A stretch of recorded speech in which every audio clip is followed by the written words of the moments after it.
So, we are back again for the last panel of today's conference on wind energy, and this panel will be dedicated to an extremely interesting area or sector of activity. We can find fantastic synergies of combining two technologies, that is wind and hydrogen, and what are the future possibilities, what is the future outlook for wind energy in the Baltic Sea region, especially in the context of utilizing the full capacity of wind energy in the combination with hydrogen technologies. We are going to discuss the market opportunities, the technical potential, the actual reality today, what do we already have, and we have absolutely interesting panel discussants here. We have three guests on the other side of the screen remotely, and one guest in the studio, and I would like now the guests to introduce themselves. Jon, please tell in a few sentences, who do you present? Yeah, my name is Jon André Løkke. I'm the CEO of Nel Hydrogen. I'm very glad to be here. Thank you very much for inviting us. Nel is, we'll talk more about that later, but we are the largest electrolyzer producer in the world. We have both PEM and alkaline, and we also have fueling stations, and we've been in business for 90 years, continuously refining and improving and pushing forward the technology and the industry. So very good to be here. Thank you. Great to have you here. All right, let's move over to Morten. Yeah, hi, my name is Morten Vansoft. I'm the Business Development Director at Green Hydrogen Systems. We are the leading Danish electrolyzer company headquartered in Kolding, Denmark. Our pressurized alkaline technology is actually created to match fluctuating renewable resources, especially wind, which enables us to ramp up and down in seconds. We already today are engaged in a number of Power-to-X projects with key wind players, with much more to come in our project pipeline. And personally, I have a background in wind, and I'm looking forward to share my insights for you here today. Good to have you here, Morten. Orban, over to you. Thank you very much, and greetings to everyone from Berlin in Germany, where I'm stationed. And I'm from Ballard Power Systems, and we are world's largest PEM fuel cell manufacturer and supplier. And we are headquartered in Canada. Our European headquarters is in Denmark, in a little bit south of Aalborg. And some of our very important hydrogen projects are in Latvia. So this event is really a perfect match of what we are trying to achieve. And hopefully we'll get the message today to all participants, how important it is, this synergy between wind energy and hydrogen and fuel cells, so that we can continue our journey of electrification and decarbonization and sustainability of our planet. Good to have you here, Orban. All right, last but not least, Aivars. Yes, hello everyone. Thank you for the invitation. So, my name is Aivars Starikos. I'm representing Latvian Hydrogen Association, so I'm chairman of the board. In the same moment, good for me, I'm also one of the board members together with Jon André Løkke. We are members of the board for Hydrogen Europe. I think this is also one of the good things that we can represent overall EU, let's say, vision and opportunities. Of course, it's great opportunity to see our colleagues, and as Orban mentioned, so we have already some homeworks done. I think it's time to make it big. Thank you, Aivars, for the introduction. So, indeed, we couldn't even have a better panel. I have a strong feeling that we are going to cover very interesting issues over the next 15 minutes. So, just a few introductory sentences.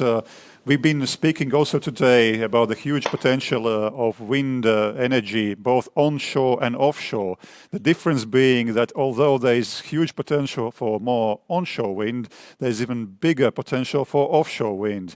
But there is one big question hanging in the air, and it has been always hanging there. So how can we really tame that wind? One thing is, all right, we have strong winds blowing, but they are intermittent definitely, although they are there. But sometimes we have simply too much wind, and prices go negative in certain market areas. So, and that's not good for producers. That's probably good for consumers, but for producers, this is not a business moment, so to say. So what do we do? How can we really capture that wind? And one of the ways to capture wind is definitely convert it into hydrogen. And this is why we have you as business representatives over here who have real existing solutions for capturing wind and transforming it into a form of energy that can be used later. So it basically serves as an accumulator of energy. So I'm looking very much forward to your initial interventions answering the questions I'm going now to ask you. One thing, of course, when I'm looking at hydrogen technologies is there really a market for hydrogen that can be produced in synergy with wind power? Orban, probably you are very well positioned to comment on this. Go ahead. The floor is yours. Yes, thank you, Reinis. It's our pleasure to touch this point because it is really so important, to do this together. And I will give you a couple of examples. Probably, in order to answer this question, it's a really good idea to approach first from the application side, the off-takers of hydrogen, why hydrogen is needed, and then we can go back step by step and from which resources we get this so that we can fully decarbonize our important systems like transportation, like industry, very critical.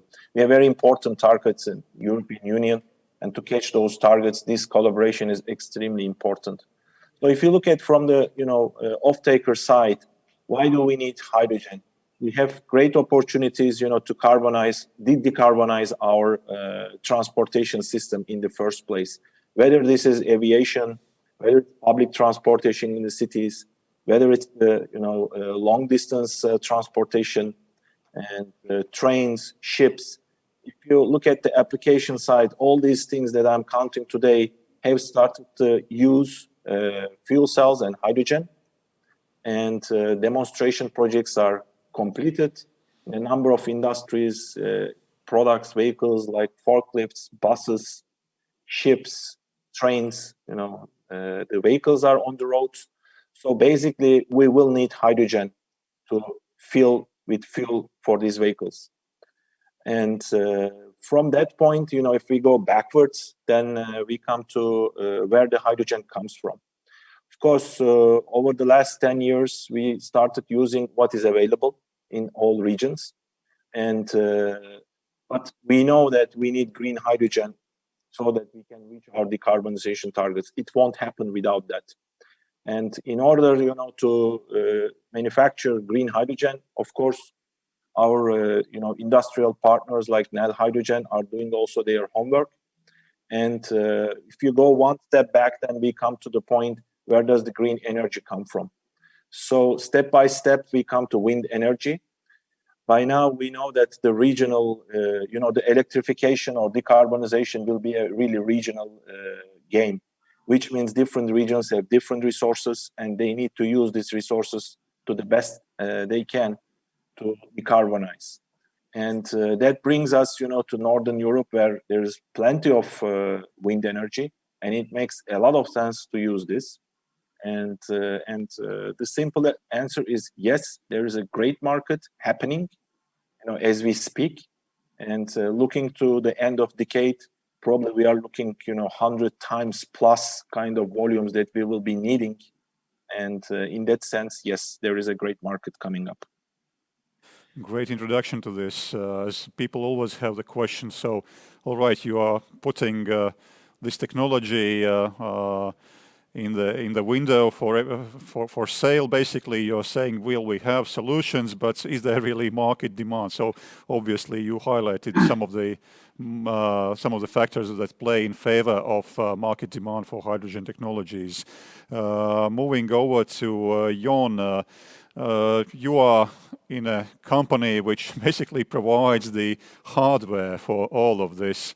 So there might be market demand, but without actual hardware and projects and ability to implement projects, it's going to be difficult to deploy anything. So maybe you can cast some light on what is the technical potential for the combination of existing wind and hydrogen technologies. Maybe you have some good examples already that you can refer to. The floor is yours. Yeah, thank you very much. Let me start by our slogan in Nel. We have a slogan called "Unlocking the Potential of Renewable," and that's basically what we're doing. We are trying to make renewable relevant in more and more application. We're trying to not hit the ceiling with renewables, but be able to produce more and use more of it downstream in new applications. And so I think that's an important starting point, because when you talk about how can we integrate electrolyzers in producing hydrogen, which is an energy carrier, with wind, and you ask for technical solution, I think the non-technical solution are also interesting. I mean, those are the ones that are coming first. You have touched upon one of them already, which is the stranded wind, the stranded assets, the intermittent available power. In Germany, for example, billions of euros is paid every year for wind farm operators to stop their turbines. And obviously when the wind has passed the blade, it's gone forever. So the point is to capture that. That's element number one. You have available power which can be turned into something useful if you turn it into hydrogen. Number two, an electrolyzer can do grid balancing. It can help the grid to handle overall more wind power being put into the grid, and you can help to alleviate the stress and pressure of the grid by tying electrolyzers and hydrogen production equipment into the grid. Basically, by that you are in a sense decoupling the production of the electron from the consumption of the electron. Then you can store it. I mean, you can store the wind power. You don't have to only store it from when it's blowing to when it's not blowing. You can even store it from summer to winter, or from winter, maybe it blows more in the winter to summer. You can store it in salt caverns, and you can transport the wind power in pipelines, and transporting energy in the form of hydrogen is very efficient, in the sense that the pipeline of approximately 1 diameter is equivalent to 3 very large high voltage monster masts, or equivalent. And so a pipeline you can put underground. So that's kind of the non-technical. I mean, it's technical, but it's non-technical in that sense. Then we move over to the technical elements which you mentioned. And we don't have to start with the most advanced. We can start with the simple. The simplest, which we are already doing, is basically software, algorithms, basically allowing the windmill to talk to the electrolyzer, allowing the equipment to flow together, allow the equipment to predict what is going on and have to move and adjust together. There are a lot of benefits in that category. Secondly, hardware integration, DC-DC. An electrolyzer requires DC power. You can have a windmill delivering DC power. We have done that in the past. We have owned and operated a 160 megawatt electrolyzer facility in the north of Norway that was producing green renewable ammonia. And this electrolyzer plant was tied directly to hydropower, in this case, not wind power, but hydropower. But the point is, it was DC hydropower. So in other words, you're eliminating the whole interface with the rectifier. You save a lot of money. You simplify the system. And then maybe the most sophisticated, taking it even further, is a project that we are a part of, which is called Deep Purple. Here, we are basically integrating electrolyzer into the shaft of the windmill, into the shaft of the offshore ground-mounted windmill, and also has the potential to, in the future, go for floating. So you know, it's a range. You start with the simple, the fact that you have available wind power. Maybe the wind power is in the wrong place. Maybe you can do grid balancing. Then you integrate the software. Then you start to integrate the hardware. Then you integrate the equipment. You don't need to run to integrate equipment before you have a solution. You can start with the simple stuff. Thanks. It was a great, actually, introduction for general public, or to understand just the very basics of how it actually does work and what sort of benefits we can get out of that. And right, so of course all of this costs some money, and well, we also need to think about how competitive hydrogen can be, and is it competitive enough to serve as an extra boost to investment in wind energy. And here I would like to move over to Morten. So Morten, do you think hydrogen is competitive enough already to serve as an extra boost for wind energy development? Do we have to speak about any threshold of wind energy price when we can already start thinking about how viable is hydrogen without support, for example, without any subsidies? The floor is yours. Thank you. Well, to me, the industry is in early stage scale-up phase, and we will see a decrease in the cost of hydrogen as we move along. Right now, hydrogen is not fully competitive against fossil-based hydrogen, and therefore we will see a decrease in the cost of electrolyzers. First of all, that's for Jon and us to contribute by a decrease in electrolyzer cost from roughly maybe €1 million per megawatt for smaller projects, and then a decrease up to 60% for larger projects, maybe already by 2025. So that is the scale of contribution we need to contribute with. And then, of course, one of the key components in driving cost of hydrogen and green hydrogen down is, of course, the cost of electricity. And electricity is such an important component. It's roughly 70% of the OPEX, operational expenditures of running an electrolyzer. And therefore, the cost of electricity is a key enabler and driver of bringing down the cost of hydrogen. Right now, there seems to be industry consensus that around $20 per megawatt hour brings us into a position around 2025, maybe a bit later, that enables us to be on cost parity with grey hydrogen. So we see this scale up of projects and the industry, the capacity, and also the electrolyzers, the modules itself, that will drive this development towards cost parity with grey hydrogen. And maybe just a final comment to the cost part right now. I think we may not even need to get down to the $20 per megawatt hour to be competitive in the future. And that is, of course, the discussion of a carbon tax, because fossil-based hydrogen is a heavily polluting process. And as soon as you deploy a carbon tax of any meaningful size, then actually a higher cost of energy delivered by wind turbines or solar PV actually will enable us to compete on par with the fossil-based hydrogen. So that was just the initial remarks to the cost discussion. Oh, thank you, Morten. I think this what you just said about the potential use of carbon taxation on fossil energy or anything polluting. I think it's an extremely important instrument in the future in the policy mix for the governments, and being part of the doing some research at the Riga Technical University, my colleagues have also come to a conclusion that playing with taxes, or rather not playing, but applying taxes to fossil fuels according to the principle of polluter pays, can significantly influence the prospects for renewable energy technologies, and hydrogen is definitely no exception here. So thanks for pointing that out. There's another, of course, issue when speaking about the costs of technology.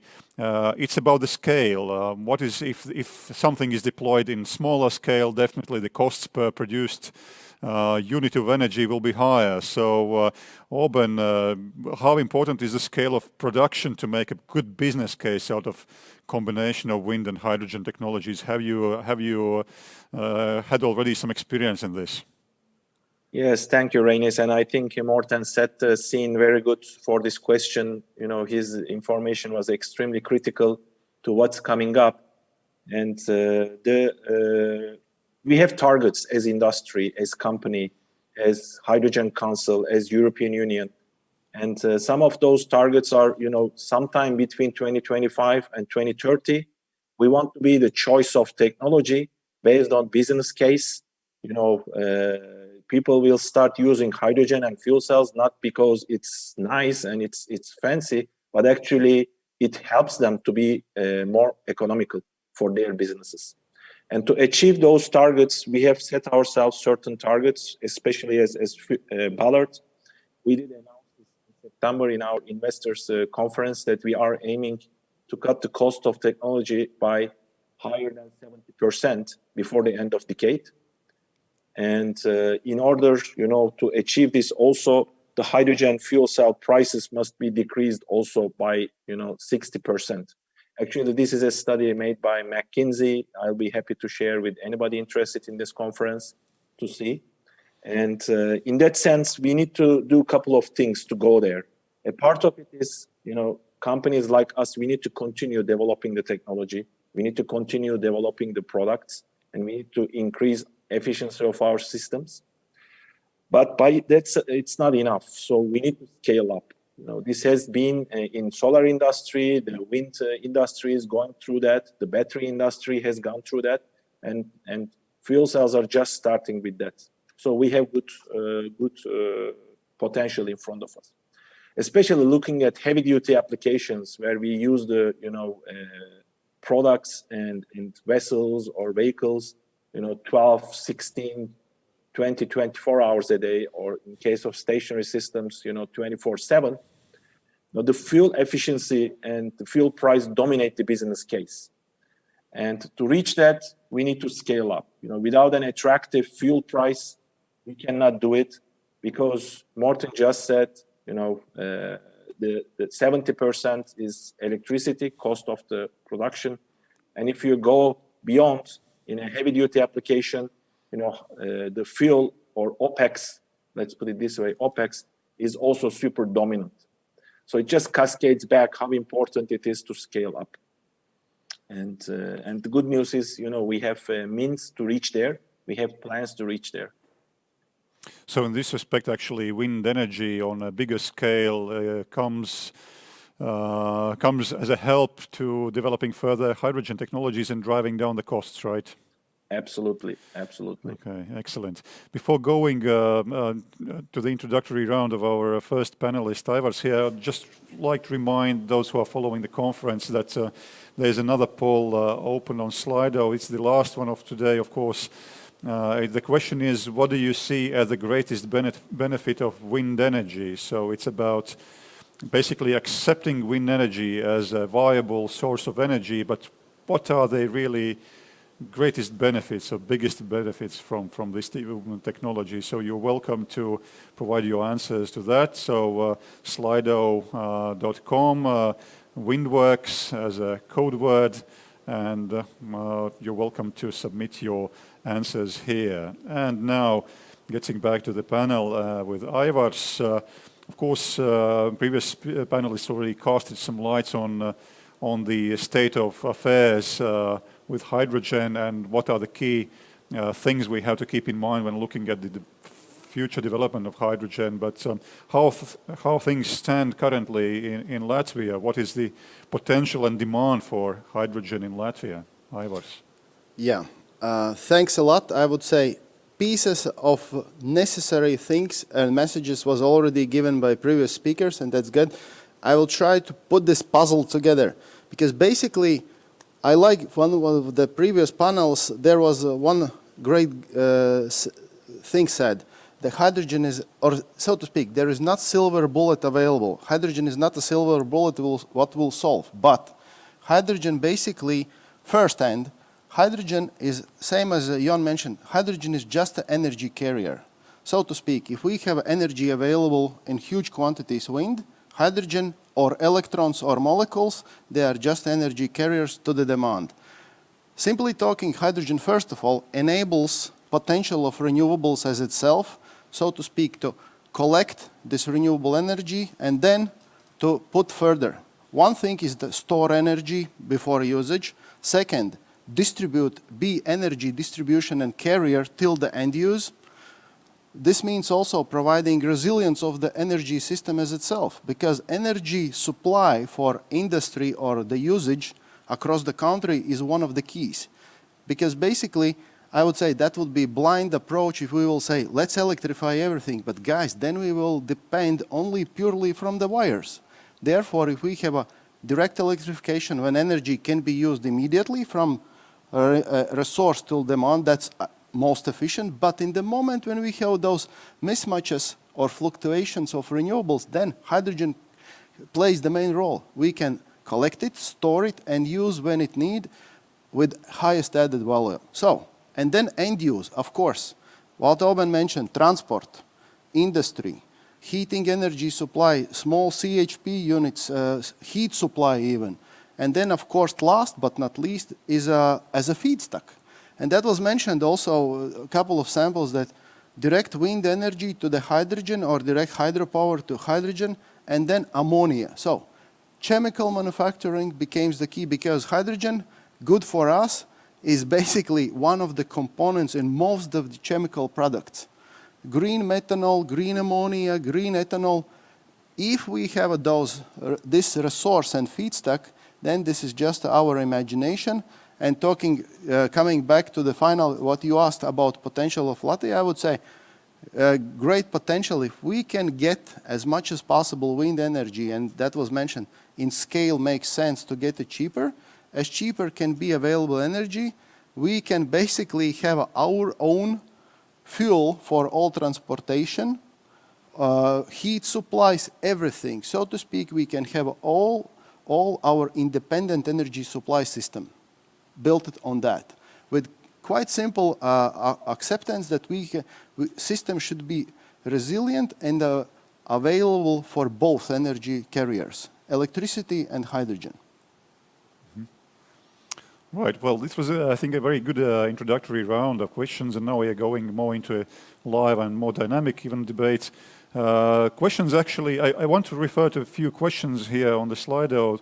They are related indeed to the costs of hydrogen, and there are a number of people are asking about this viability of hydrogen technologies without subsidy, and I wonder, given the benchmarks that were referred to by Morten especially, do you see how far is the horizon when we'll be able to say that hydrogen is can live purely based on market, or what market basically is ready to pay for it? Or do you see that there are already synergies which allow hydrogen to be on the market, like on the free market, without any support at all?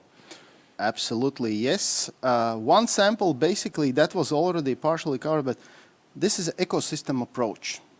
And if wind energy is not dependent from grid, where to put my energy, basically we already got one of because there is too much energy available from windmills, this means part of energy is not collected.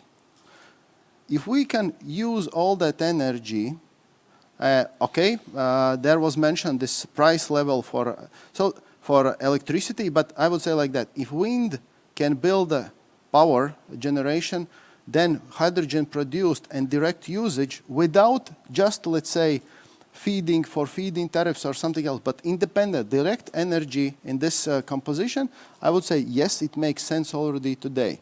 But also Oben mentioned, there is necessary scale needed.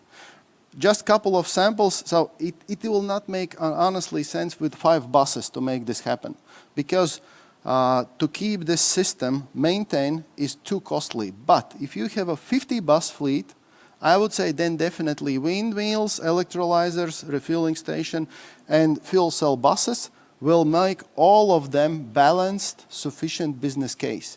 And we can achieve this fossil parity. And this is just a matter of approach how to directly combine those ecosystems. And I would say that is one of the answers. 50 fuel cell buses, I don't know, 30 garbage trucks, 10 locomotives, but we need the fleets. And this is also partially because a lot of studies are looking business as usual today, but we cannot just count on that. Therefore, there is needed a scale project where we can say, for example, with Aeolus or Enefit Green, okay guys, let's have 100 megawatt wind, then transform to the hydrogen and find those end users who will benefit in that size today.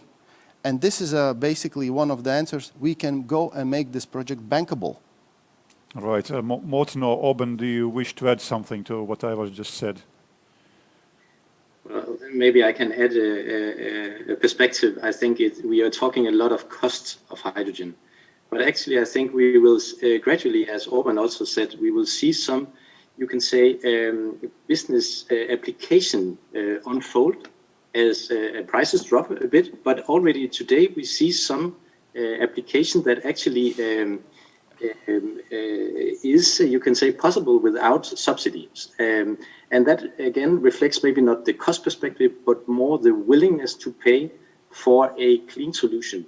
And I think we will see it much more in the future as, for instance, there will be a demand for, you can say, a carbonized supply chain of products. And that will not just be a demand coming from consumers, it will also be a demand coming from supermarkets, from logistic providers and so. And I think that will also enhance, you can say, the willingness to pay a bit more to actually have a decarbonized supply chain or and much other applications that will be, you can say, economic feasible due to this perspective. Oh, what a great point. Okay, Oben, maybe you want to add something?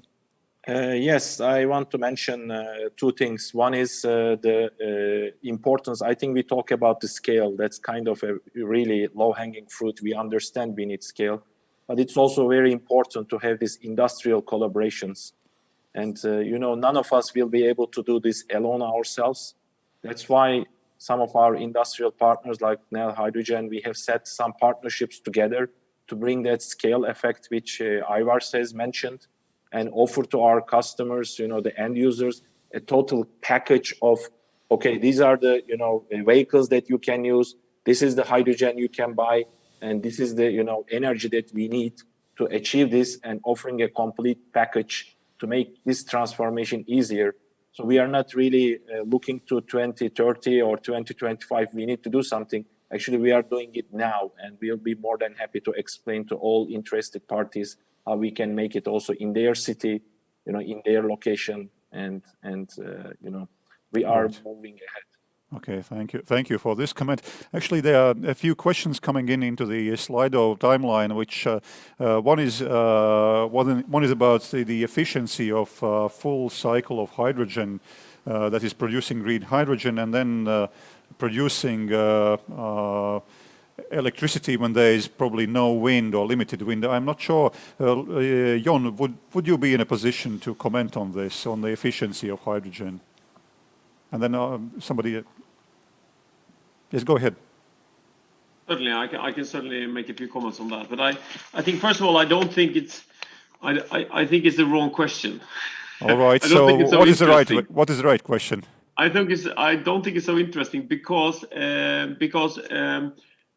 the battery fans are very much occupied about how efficient is hydrogen, how much energy do you lose transferring it to hydrogen, how much energy do you lose transferring it to electricity. But the point is, if the wind blows past the windmill and you don't capture it, the energy is gone. So either you capture it or you don't. You don't even care about efficiency. Secondly, if you are going to decarbonize steel, if you're going to make CO2-free steel, if you're going to make CO2-free ammonia, if you're going to make CO2-free cement, we are involved in all of those projects. You cannot do it with a battery. You have to do it with the molecule. What kind of molecule can you do it with? Well, you can do it with natural gas or coal, but the best way to decarbonize it, and the only way to decarbonize it, is to burn hydrogen, renewable hydrogen, to be able to do that. So therefore, the answer is not correct, because it all depends on what you want to achieve. But you do lose some if you have to take the hydrogen into electricity, take the electricity into hydrogen, take the hydrogen into back to electricity. If you have to do it, you will lose quite a lot of energy. But in most cases, you don't. In most cases, you use the molecule into an industrial application or into a transport application where you don't have any other choice. If you want to run an airplane, you can't run that with the hundreds of passengers on the battery. Forget it. If you want to do deep sea shipping, with a container ship going from Asia to Europe, you can't do it with batteries. Everybody knows it. So you have to have an energy carrier that can carry a lot more energy, like green renewable hydrogen in the form of liquid, in the form of ammonia. So I think that's the important thing. The other thing I wanted to comment, Morten very kindly pointed to the electricity price. I think I also want to highlight the magic number here is $1.5 per kilo. If we can make green renewable hydrogen at $1.5 per kilo, we can outcompete any fossil solution on a like-for-like basis. And some people think that is a pie in the sky. We don't think so. We think we'll be there very soon. We will start to see that happening already before 2025. And we will increasingly eat our way in, just as we saw with wind and solar power, where you basically reach grid parity. We call it fossil parity.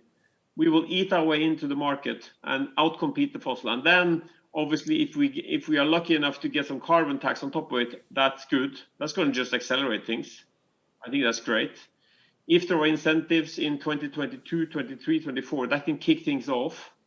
But we will very quickly reach grid parity. And if you then combine, like Ivars talked about, if you then combine your large-scale production for a steel plant, for example, and then you have a little pipeline going out to the side to fuel buses, you will get very, very cheap hydrogen out of that pipeline, because you have the scale benefit of an industrial application, and then you have the price, and then you can harvest the price premium in the mobility application.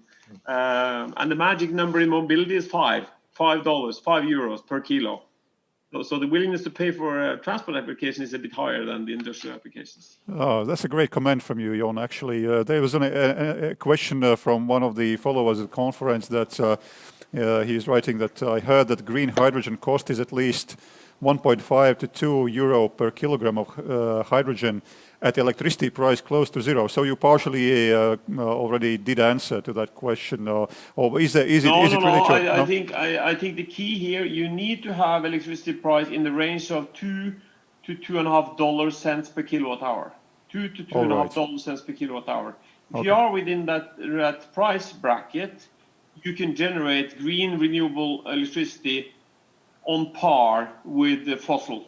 Excellent. Okay, thanks for this comment. I think it's a very important comment, really, to understand better the context in which we have to look at hydrogen, and especially green hydrogen.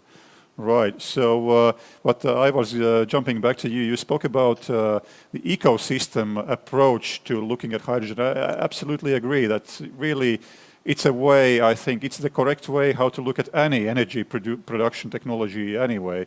So hydrogen and combination with wind is no exception here. But once you look at, all right, you said there is market demand and there are business cases for the use of hydrogen. What do you see as the it's of course simplifying, but the most perspective way, would you say it's transportation sector? Would you say it's industrial applications? If you look at the situation on the ground.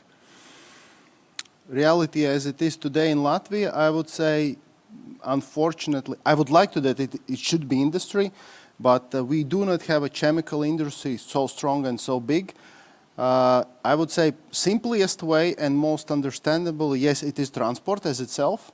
But one key moment in transportation is the following. So basically, I think everyone agreed that today wind and hydrogen is one of the best combinations how we can get green energy, or I would say green renewable energy delivered to the transport. So that would be one topic.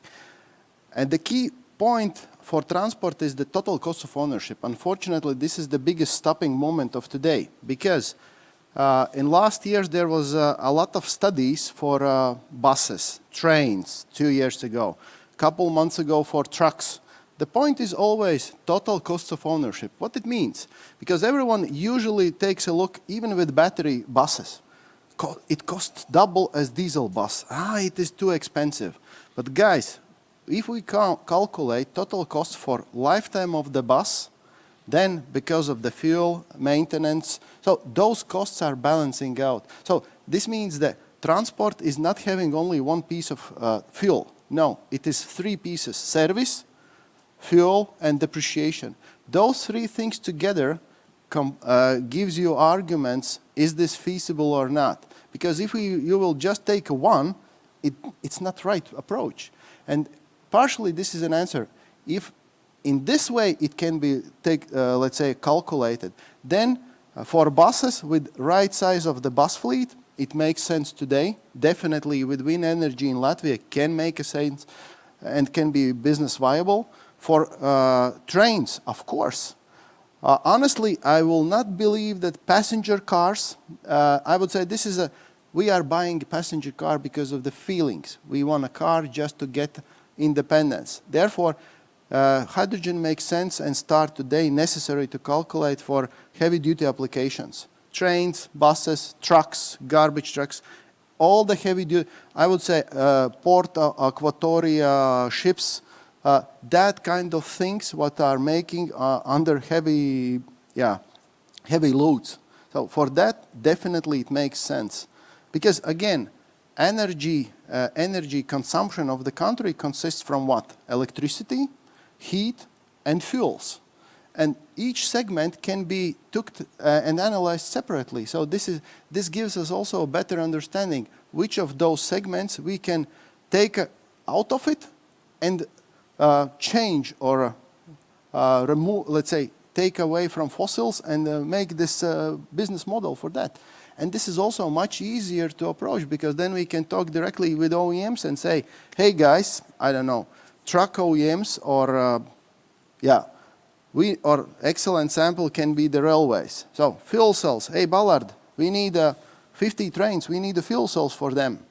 Hey Jon, we need a 100 megawatt electrolyzer because we have wind guys here ready. So then all this will make a sense. And basically that's the way how we can achieve. But it should be well coordinated. Right. Right, you are.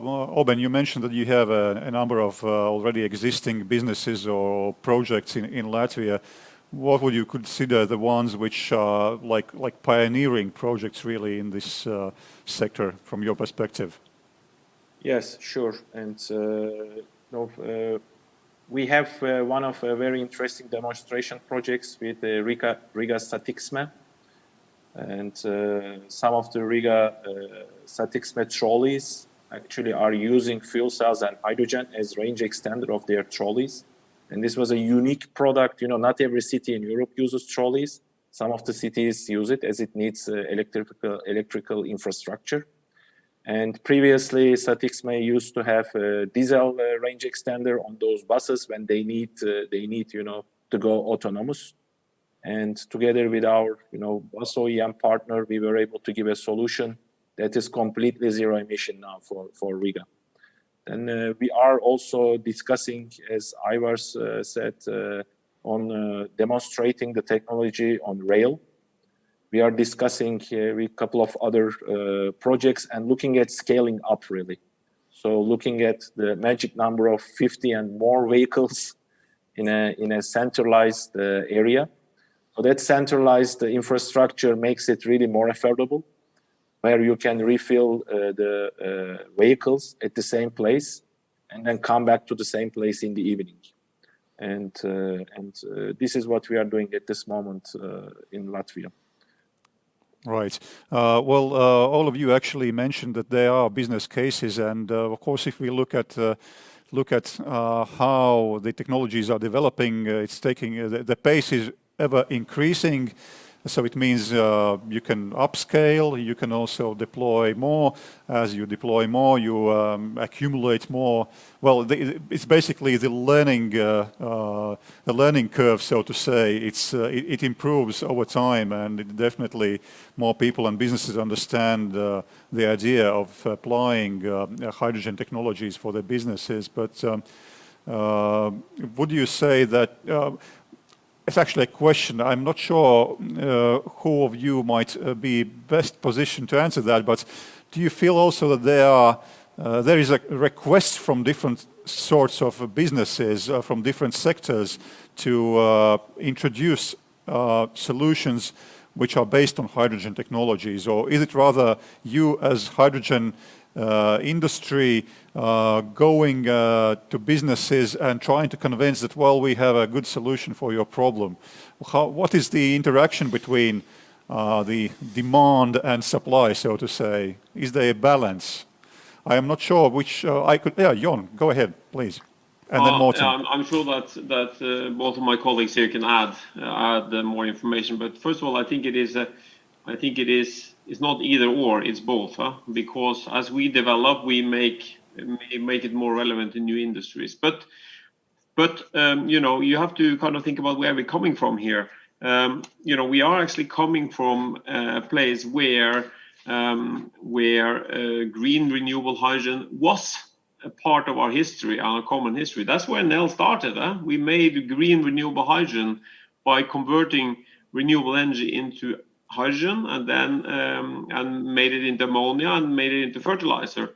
And then unfortunately natural gas was cheaper, and basically were able to outcompete the green renewable gas.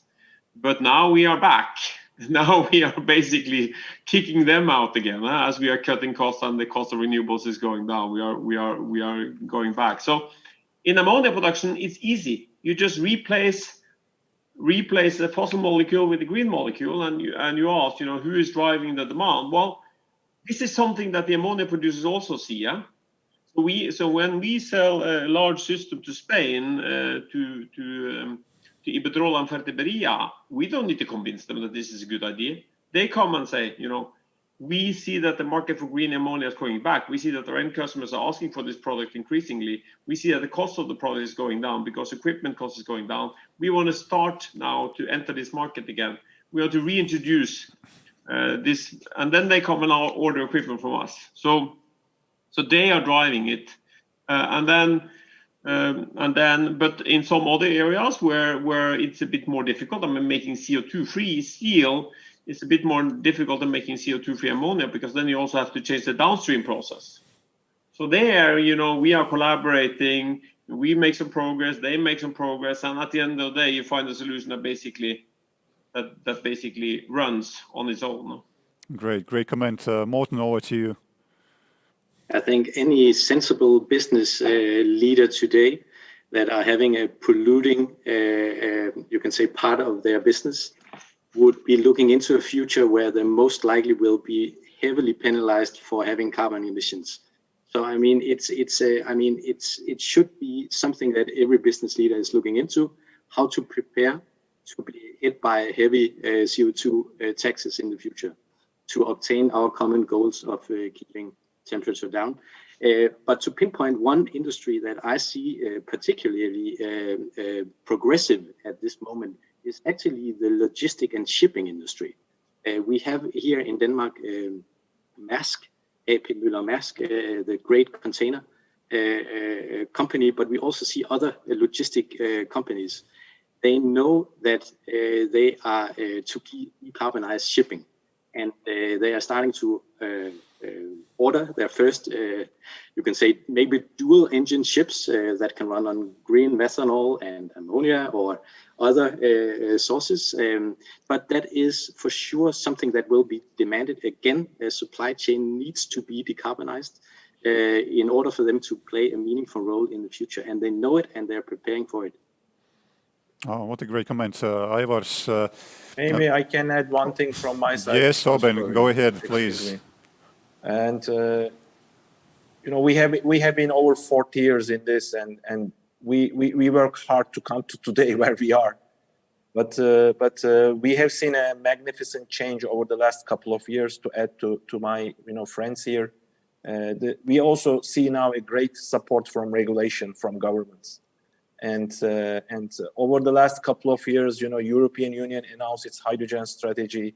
More than 25 countries globally announced their formal hydrogen strategies. What do they want to achieve by 2025? What do they want to achieve by 2030, 35? In which applications, in which industries? And that helps also a lot. So as industry now, we feel like we have to deliver to these targets. And we are now in a, as you said, a scale up and execution mode. We know that these technologies work. We know that there is a business case. Now we need to make it happen over the next 5 to 10 years. Oh, great. Thank you for the comments.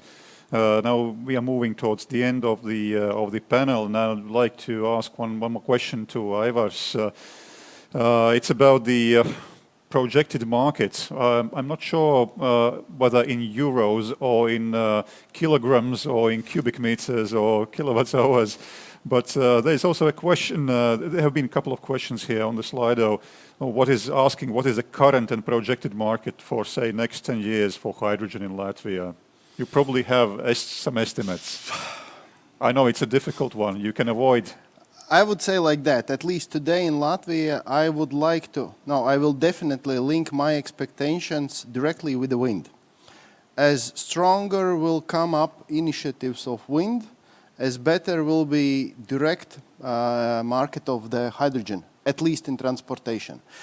Of course, for today is a bit missing link is in industry understanding of this opportunities of hydrogen. But this is just a matter of time because all we are on unstoppable process of learning, let's name it like that. So we are finding new pitches, new ideas, how to combine it. Basically, I really cross my fingers that wind presented figures that 800 megawatts will come up. So I would definitely say only part of this smallest part will go for direct electricity. Most of it I see really beneficial that there will be high added value projects on the hydrogen. So I see this as a good opportunity for everyone. First of all, because of mentioned what I really like this sample. In the moment when wind passes a turbine, it's gone. Therefore, as much as we can collect this unused potential of wind, this is really cheap energy available for end users, for different end users. And now this is our imagination and creative approach, how we can land this here in Latvia, that all the end users, one thing can benefit from energy as itself, because anyway, as long as kilowatt hour is produced, end user is paying for kilowatt hour. It is a bit market trick that everyone diesel paying per liter, natural gas per cubic meter. But if you will count all the energy in one measure, kilowatt hour, so then those costs are giving a bit different angle and understanding of market. So, and this is also for us, our imagination to find those opportunities and chances. I think this is an excellent wrap-up of the panel, I think. And therefore, I would like to thank for this absolutely interesting crash course on the application and the state of affairs of hydrogen technologies currently. Thank you, Oben, thank you, Jon, Morten, and thank you, Aivars. I hope that also the conference viewers also got at least some basic taste of what actually we can expect of the combination of wind energy technologies and hydrogen technology. So we have to be looking forward to really close synergies between these two technologies. So thank you once again for your very interesting presentations, interventions, and have a very good day. And for the viewers of the conference, I would like to return briefly to the results of the last poll. Can we put that on the screen very briefly, please? So the question was, what do you see as the greatest benefit of wind energy? And two answers which gained most support were clean energy for Latvian consumers, the environmental aspects, and the second place runner-up was increasing energy independency, which is an interesting aspect. I personally did not expect it to be as high as that, but there are also other aspects there, lower energy price including there, and very little expectations as to the employment or potential new jobs. So, well, anyway, we'll see how reality works out. And on this, I would like to wrap up the final panel. And before announcing the summary of the conference by two distinguished guests from the organizers' side, there is a very short technical break.